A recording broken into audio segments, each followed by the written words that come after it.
자, 이제 어떻게 그릴 것이냐, 마지막입니다.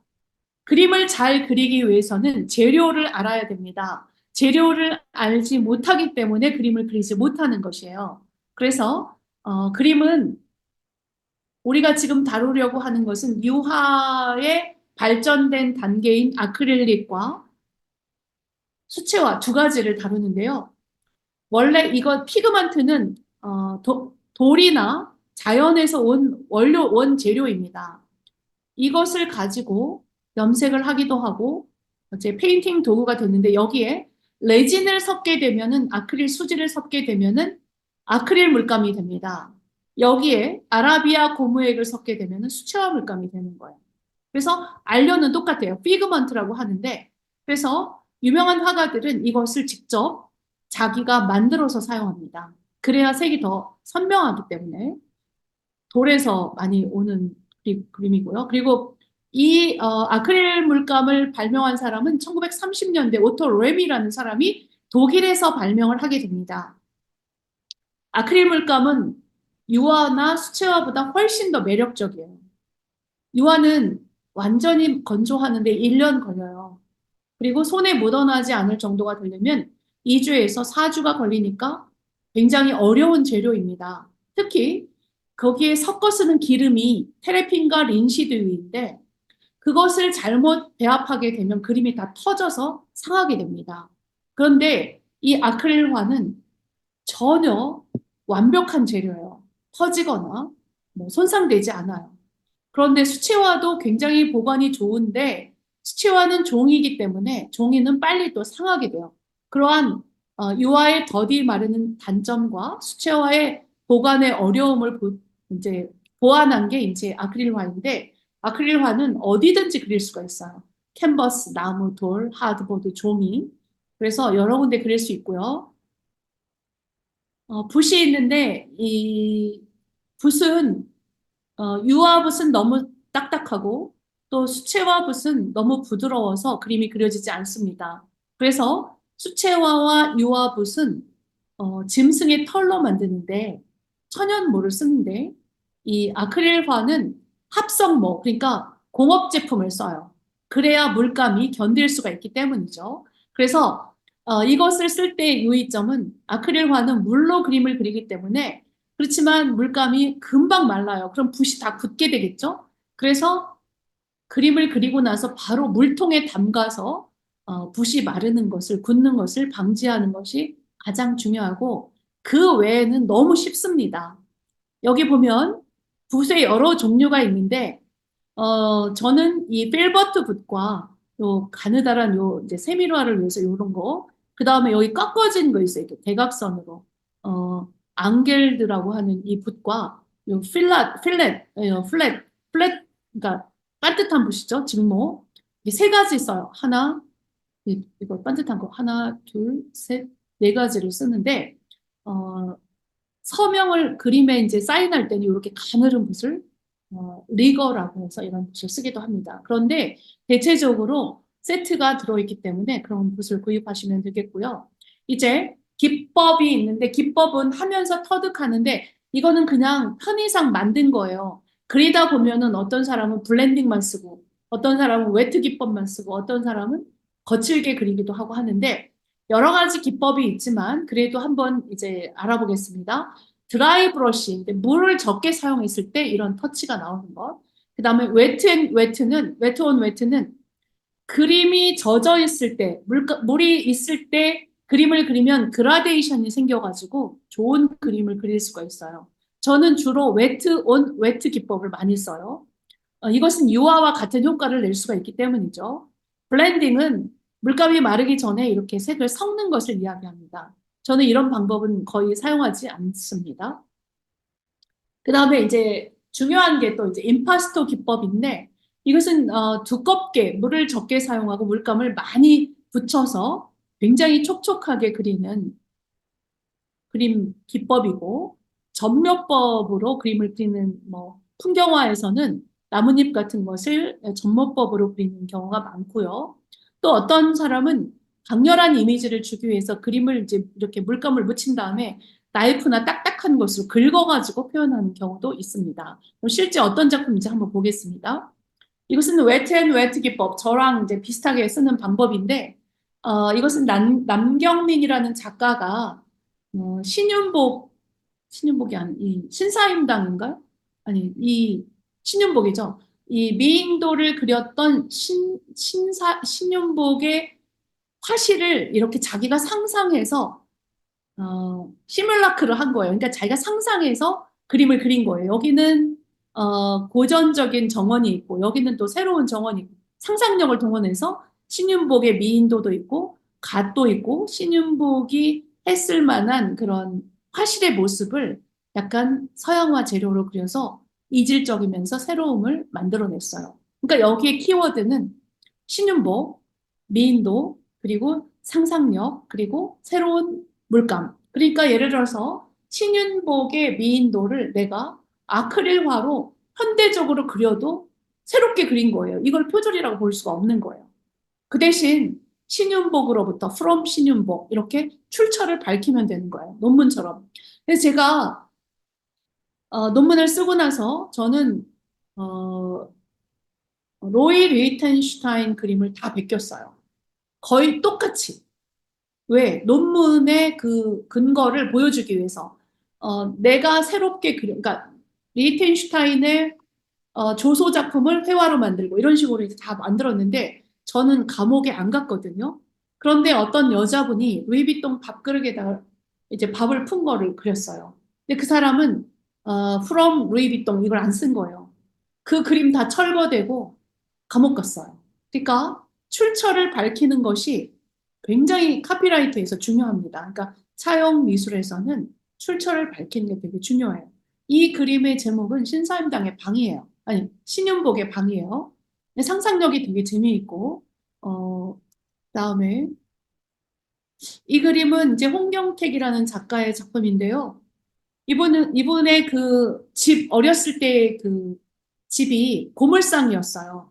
그래서 자신의 정책, 어렸을 때부터 아버지가 고물을 모아서 집적해놓고 쌓아둔 것을 오랫동안 봤기 때문에 이분이 경원대학교, 성남에 있는 경원대학교 출신인데 2001년도에 이 그림을 그렸어요. 이런 비슷한 펜을 막 이렇게 형광펜을 그렸는데 그때 그림 값이 1,000만 원이었어요. 대학 졸업하자마자. 이 100호짜리가. 그런데 지금은 수십억 합니다. 소더비에서 가장 인기 있는 작가예요. 왜냐하면은 독창성 때문에. 이렇게 이 사람이 가지고 있는 라이프 스타일이 집안에 뭔가 이렇게 쌓여져 있는 것들을 그대로 그렸는데 그것을 현대 아이들이 좋아하는 인형들을 붙여가지고 수많은 팬들을 이제 그렸을 때 가장 인기 있는 작가가 되었어요. 그 다음에 이거는 이제 임파스토 기법이라고 해서 반고흐가 주로 이제 이런 기법을 그렸는데 반고흐는 나이프가 그 당시 없으니까 붓을 꺾어서 붓의 뒤에 있는 그 거칠은 부분을 가지고 나무 그 물감을 찍어서 그림을 그렸어요. 그래서 꿈틀 그리는 생동감 때문에 더 많은 감동을 주는데요. 지금 오른쪽에 있는 두 개의 작품들은 그냥 인터넷에 임파스토 기법으로 그린 사람을 찾기가 어려워서 그냥 인터넷에 있는 그림을 뽑은 건데요. 나이프로 그린 그림입니다. 이렇게 미술 나이프로 척척 그림을 갖다가 물감을 갖다가 두껍게 바른 것이에요. 그 다음에 전묘법은 쇠라와 친인상파, 세라와 신약이 주로 그렸는데 이렇게 채도를 높이기 위해서 이렇게 점을 찍어서 이때는 광학이 굉장히 발달했던 시기예요. 그래서 산업혁명이 일어나고, 그래서, 이 쇠라는 그 색채의 그런 것들을 이제 분리해서 이렇게 점을 찍어서 멀리서 보았을 때 하나의 그 형태가 나오게끔 이렇게 그림을 그렸고, 이렇게 점묘법으로 그림을 그릴 수가 있습니다. 그 다음에 블렌딩 기법으로는 이 영국의 마크 로스코, 영국이 가장 자랑하는 화가인데요. 그림에 그냥 색채만 있어요. 이렇게 색을 블렌딩해서 미세하게 이렇게 차이가 나게 만드는 작품입니다. 이 블렌딩 기법은 굉장히 그 치유 미술에서, 그러니까 미술 치유에서 가장 많이 사용하는 번지기 기법과 수채화 물감이 번지는 것과 그 다음에 이렇게 헝겊을 두껍게 만들어 놓고 그 위에 계속 물감을 칠해서 그 물감이 스며드는 이러한 그 내추럴한 작품들은 미술 치유에 가장 많이 사용되는 방법 중에 하나입니다. 아까 이제 스크래치 기법이 있었는데 스크래치 기법을 극한으로 밀고 간 이 홍익대학교 김태호 교수 작품인데요. 이분은 골든 물감을 너무 많이 사기 때문에 골든 물감은 무지하게 비싸거든요. 그런데 너무 많은 그 물감을 사서 여기다 붙이고 그라인더로 긁어내고 나이프로 긁어냈기 때문에 대한항공에서 그 대한항공 티켓을 이렇게 회사에서 줄 정도로 물감을 많이 쓰는 분인데 이분이 저의 논문 평가, 그러니까 뭐죠? 심사위원이었어요. 근데 인도에서 전시를 이렇게 인도의 그 아트페어에 나왔길래 굉장히 반가웠는데 이 긁어내기 기법으로 이렇게 그림을 하는 이런 분도 있어요. 이건 추상화이죠. 이제 수채화, 마지막으로 수채화 기법입니다. 수채화 기법은 똑같은 안료에 아라비아 고무액을 녹여서 섞었을 때 수채화 물감이 나오고요. 수채화는 종이가 발명된 이후에 이제 그림이 시작이 되는데 이 수채화의 기원은 여기 옛날 벽화 있죠, 벽화. 그리스 로마 시대부터 벽에다가 이렇게 석고를 바릅니다. 석고가 이제 마르려면 한 하루 정도 걸리니까 마르기 전에 템페라, 그러니까 계란 노른자를 안료에 섞어가지고 이렇게 그림을 많이 그렸는데 이게 수천 년 동안 지속되어진 방법이죠. 여기서 안료가 나와서 이제 템페라 물감 에그욕 대신에 이제 아라비아 고무액을 섞어서 수채화는 종이에 이제 그림을 그리게 되었어요. 역시 같은 기법이에요. 이거는 이제 웨트 기법, 좀 더 번지는 기법이고, 웨트 기법, 젖어 있는 상태에서 또 마르게 그린 거, 이건 이제 드라이 투 드라이 이렇게 그리는데, 이제 그 기법은 거의 비슷해요. 이제 거칠게 브러쉬를 했을 때 이런 기법을 낼 수 있고요. 또 이제 제가 되게 좋아하는 작가 중에 한 명인데, 막 적신 상태에서 물감이 막 이렇게 번지는 데다가 또 그림을 그려요.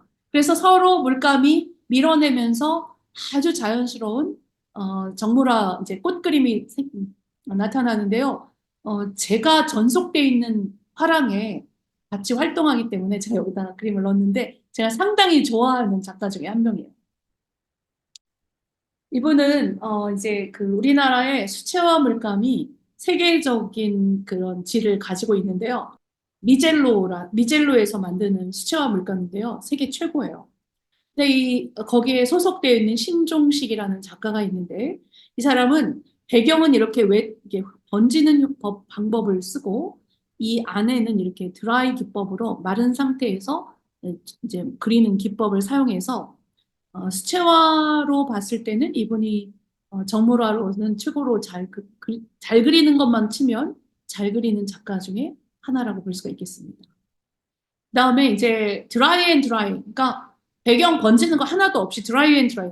파브리스 모이레유라는 작가인데 이분은 뭐 이탈리아 뭐 프로방스 지방, 이탈리아 뭐 로마 전 세계의 유럽을 다니면서 전부 건물을 그려서 책으로 내신 분이에요.